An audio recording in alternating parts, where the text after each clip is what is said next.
Here is Jamie Raskin confronting or questioning Kristi Noem over her smearing Renee Nicole Good and others. Here it is. Renee Good was a 37-year-old poet, about 20 years younger than you are now, and like you, both a devout Christian and the mother of 3. She was on her way home from school drop-off when she encountered an ICE operation, and one of your agents shot her dead, shot her 3 times. She bled out in the driver's seat of her car after your agents refused to let a doctor or EMTs approach her. You expressed no sympathy for her family and no regret for her killing by an ICE agent. You ran a smear campaign against Renee Good. You called her a domestic terrorist. Alex Preddy was also 37 and, like you, a federal worker. He was an ICU nurse at a VA hospital, outstanding in his job, providing comfort to many of our vets in their final hours. He was standing on a street corner filming your agents as they roughed up peaceful protesters. Americans have a First Amendment right to record government agents in public places, as 8 different federal circuit courts have unanimously found. But your agents pepper sprayed Alex Preddy for helping a woman that they had pushed to the ground. Then they threw him to the ground. They beat him up. They stripped him of a lawful firearm he had never touched. And then, after confiscating it, they shot him dead with 10 bullets. Before his body was even cold, you launched a smear campaign against him, using the same language, asserting without evidence that Alex Preddy had committed a, quote, act of domestic terrorism and intended to kill law enforcement. This disturbing video tells the true facts you tried to cover up with propaganda, and we can play it only because other brave Americans used their phones to capture the actual reality of this horror. She has no answer for that. And then, you've seen the sound bites of her obfuscating, lying, no empathy, no apology, not saying that she did anything wrong. She hasn't done anything wrong according to her. Now there's a report. Now you would think that what Jamie Raskin just said would be the impetus for Donald Trump wanting to get rid of her. But according to the reports, Trump is floating firing Kristi Noem, is fuming over GOP allies after bruising hearings report. And by the way, I think I should have played this. This is the one, if you'll bear with me here, Steve. John Kelly of Louisiana is the one that apparently this is the impetus of him wanting to get rid of her because he didn't like her performance and his questioning. Here it is. After the 2 killings in Minneapolis, and I think there's a lot of video on them, Madam Secretary. I think people can see the video and draw their own conclusions. Are you and your department conducting an investigation of those? Sir, the investigation is being led by the FBI. HSI was involved. In fact, our HSI agents on the ground. I'm sorry to cut you off, but I got so little time. I believe at the time you said these were acts of domestic terrorism. Is that right? Sir, in answer to questions at the press conference that afternoon, it was that it appeared to be. Yeah, but you said these appeared to be acts of domestic terrorism. And as I've said previously in this hearing, is that first, Madam Secretary, did you say we're getting information from a chaotic scene on the ground and relaying information to the American people. Okay. Now, again, those videos are public. People can draw their own conclusions. I think it'd be safe to say you got some pushback on that. Mm-hmm. Would that be fair? Yes, sir. And you had some criticism. I'm not saying the criticism was accurate or inaccurate. I think you did. What got my attention was that you blamed those statements on Mr. Stephen Miller at the White House. Did you not? No, sir, I did not.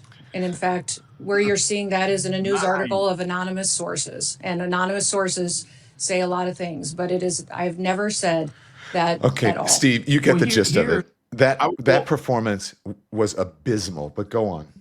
well, I mean, at that place right there is just as a core matter of reality. We've all seen her say on video that I just did what Stephen Miller and the president told me to do. I just did what it. We all saw it. What she's denying exists on video. And I think what you got to appreciate yesterday, right, in the upside down world of Washington, is her refusal to say the word no about the questions around Corey Lewandowski and her sleeping with him were fundamentally about avoiding a perjury trap. And that's why she couldn't say the word no. She can say everything that she said. She can lie about it. She can deny it. She can implicate the question, but she can't say the word no without leading to a federal indictment. And so, or risking a federal indictment.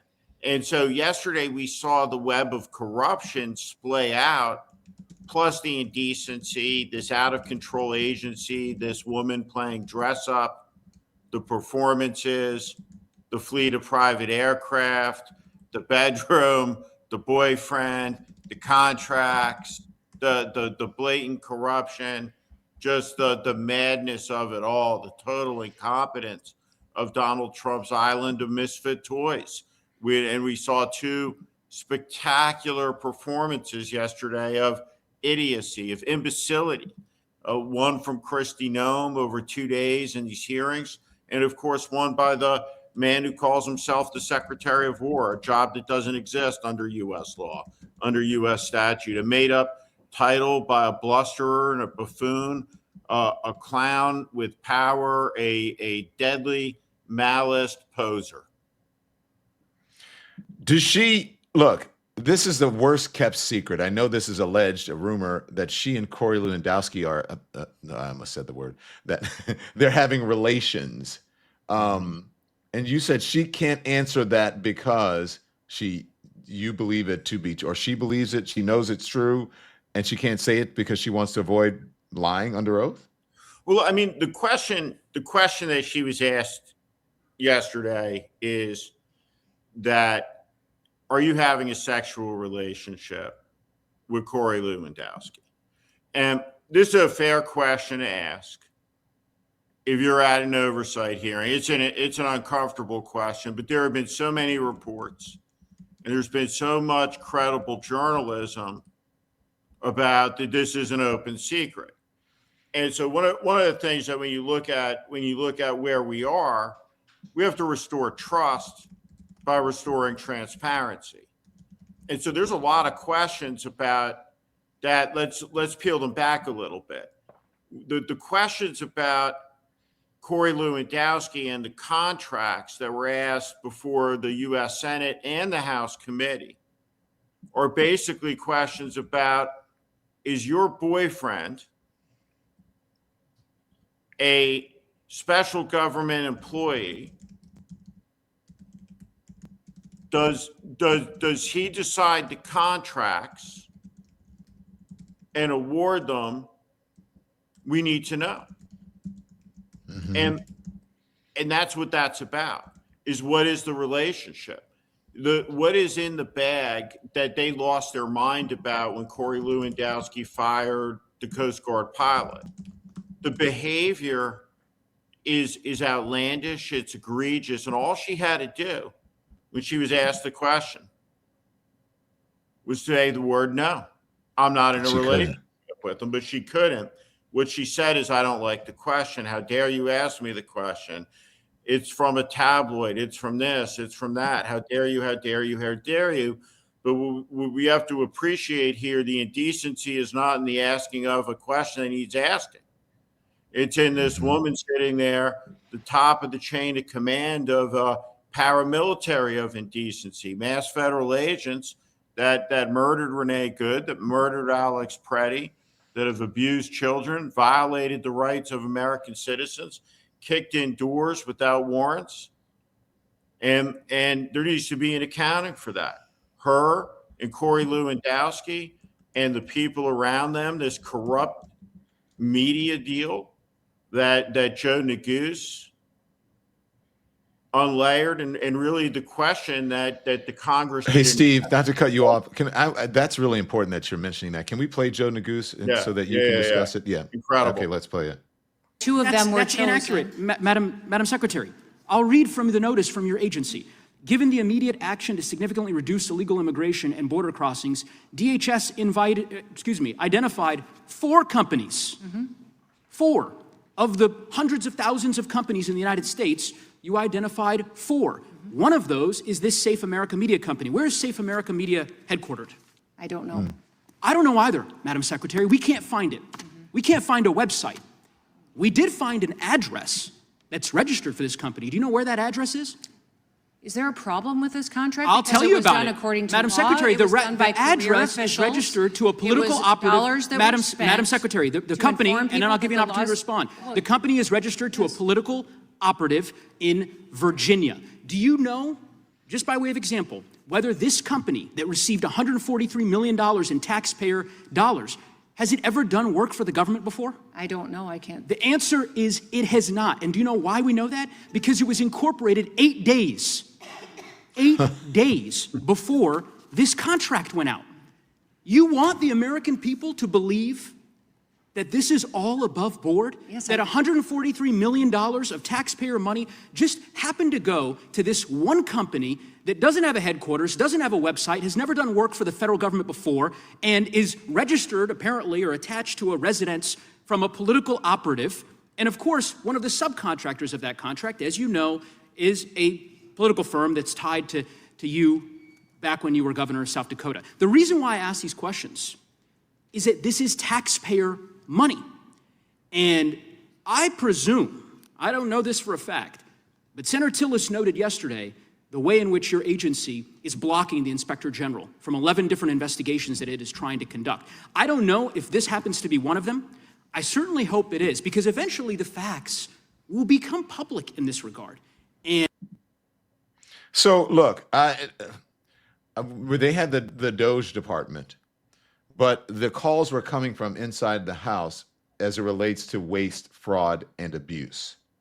Now, so a lot of people missed that yesterday with Joe Neguse, with Congressman Neguse, but that was a really important thing that he brought up. And also the ad campaign, that's why Donald Trump is pissed, that she said that she was questioned about Donald Trump being approved. This is outrageous, Steve. Go on, but you were mentioning it. Well, first off, as somebody who's often critical of some of the Democratic leadership and the lack of fighting spirit, I just want to say with Congressman Joe Neguse, that's what I want. Yes. That's what I want, right? That's like 5 stars, 100%. That's what I'm for. That's what I want notes. to see in elected leaders. That's how I want to see these guys, these women functioning, right? That guy is doing his job, right? Great job to Joe Neguse. Now, there's a question that has not been asked that's an important question in all of this. What is the fee structure, the commission structure that comes from the advertisement and the placement that would be in the federal contract? The industry standard that existed for a long time would be 15%. And it costs to buy television advertising by a placement firm in politics, and these are political firms, about 2%. So on an expenditure of $143 million, that's about $21 million in fees that would have flowed through Safe America, Inc., and then it disappears into a nebulous web of contracts, including to a company that's owned by the husband of Tricia McLaughlin, who until a few days ago was Kristi Noem's lead mouthpiece. So you have $21 million of fees, and you have a lot of evidence to suggest that the contracts are approved and instigated by Corey Lewandowski. And so is Corey Lewandowski getting a kickback? Is Corey Lewandowski getting money? Why did Kristi Noem have that much cash in her purse when we look back to that event on that day in Washington when that purse was stolen? An unusually large amount of cash. We know that Tom Homan has taken large amounts of cash, reportedly under FBI surveillance, in a kava bag. So the corruption is everywhere. We see the corruption of these private prison companies. We see the abuses of human beings by these private prison companies. The fundamental moment, right, that we're looking at is a person who's just completely depraved, completely arrogant, meeting one day this bubble of delusion she's built around herself, from her appearance and every other facet that she's concocted, of this bubble just shattering. That's what we're looking at here. That what just happened is just unbelievable to watch, the total collapse of all and any credibility as she confronts actual reality.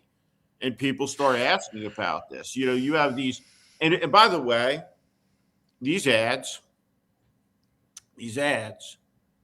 will someday, right, going to be in the Holocaust Museum. They're going to be in the African American History Museum. They're going to be studied, right, as this era of American fascism. These ads are hideous. They're racist. They are a call to white nationalism, to white supremacy. They are aimed at the other. They are a summons to the greatest lie in history, that your life will have meaning, that what you feel lost about will be restored if only we can crush the Jew or the Black or the immigrant, whomever is not like us. That if we break them, if we get rid of them, we can be great again. It is a deadly, deadly, deadly lie. She's in trouble, and Donald Trump knows it. Now, here's the interesting thing. What I was saying with Steve, Donald Trump doesn't appear to be upset because she was heartless about Pretty or Good, but he's upset. What do we have up there? Is that a tweet that you want to put up regarding this? Trump's furious that Noem said under oath in her Senate Judiciary hearing that he had advanced knowledge of a $220 million DHS ad campaign and approved its release. He privately floated Markwayne Mullin as a prospective replacement. NRO has learned. Now, we'll get to the Markwayne Mullin, but he's upset over this rather than the heartless nature of what was happening on the ground and the people who died in the blocking of the investigations and the terrorism calling. But he's upset because now somehow he's being tied to this waste, fraud, and abuse. Now, this is reportedly the person that Donald Trump has floated to as a prospective replacement to Kristi Noem. This is Markwayne Mullin, who is, in my estimation, as dumb as a box of rocks. Here it is. Are there measures being taken not to eliminate other possible alternatives to leadership? This is war, and we're taking out the threat. And if you're part of the threat, then you're a target. You know what we'd call not all the arrows, but going after the archers. You'll concede this is war. You'll concede this is war. We haven't declared war. They declared war on us, but we haven't. War. Secretary Hicks said we haven't declared. Just now, you said this is war. They've called it war. They've called it war. What I was saying. Okay, well, that was a misspoke. What I was saying that they've declared war on us, but war is ugly. It always has been ugly. But we're taking out a regime that's been trying to attack us for quite some time. But you're not conceding this is war. We have declared war. So if we haven't declared war, then I don't see that. The president hasn't asked us to declare war yet, but they have declared war on us. We're just simply fighting the threat that's been at our door for 47 years. Aren't you just avoiding? I've already answered the question. When did that ask becoming an ask from? Now, did you hear that? Now what, Andy? Could you please play that again? Do we have another Mark Wayne Mullin soundbite? Is that it? That's it right? for him.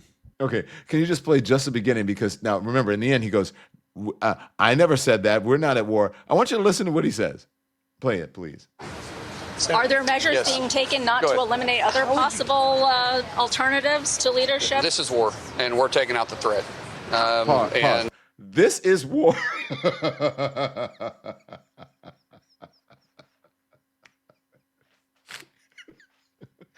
Oh my! Not to be insulting to rocks, but again, as a box of rocks, dumber than a box of rocks, and not to be insulting to dirt, but we used to call it in the South, dumber than dirt.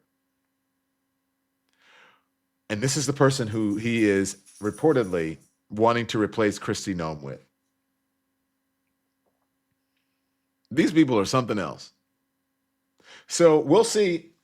Look, the prediction markets are big. If I was with a prediction market right now, if I had a sponsorship from one of the prediction markets, I would put up on the poll how long before he gets rid of Kristi Noem, and then after the testimony of Pam Bondi coming up, because Pam Bondi has been subpoenaed, then how long is she going to be around? I think she may have more job security because she actually knows where the bodies are buried, meaning Bondi, unless it is just so bad that he can't take it anymore. But Kristi Noem, I don't believe is long for this world, meaning the world of politics, as a cabinet, holding a cabinet position in Donald Trump's regime. That's what I believe. Thanks so much for watching, everybody. Your support means the world to us. Don't forget to hit that like button and subscribe so you never miss a show. We're live every weekday at 10 a.m. and 5 p.m. Eastern Time with new clips dropping at 2 p. and 8 p. And if you want even more Don Lemon Show content, join the Lemon community. Members get exclusive posts, behind-the-scenes videos, and live chats just for you. So hit the join button or visit our channel page to sign up. Thanks again for all your love and your support, and I'll see you next time.